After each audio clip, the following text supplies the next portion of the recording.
Good morning everyone. তো সকাল সকাল ঘুম থেকে উঠে ফ্রাইড রাইস আর মাংস করেছিলাম। তো অবশ্য মাংসটা আমি করেছিলাম, কিন্তু ফ্রাইড রাইসটা আমার বর করেছিল। এবার তিনজন মিলে একটু বাড়িতে গেছিলাম।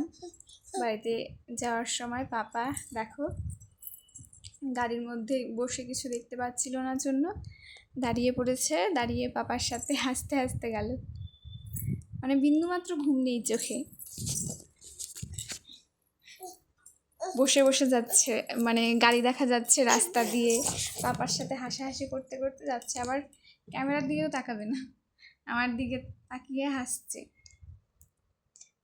মানে সামনের দুটো দাঁত উঠেছে, একটা হেসে দেবে। কিউটি আমার আমার কিউটিটা, আমার সোনা বাচ্চাটা। অর্ধেক রাস্তায় অবশ্য ঘুমিয়ে পড়েছিল। এরপর এরকম মজা করতে করতেই বেশি টাইমও লাগেনি বাড়ি পৌঁছতে। এরপর চলে গেছিলাম তিনজন মিলে বাড়িতে।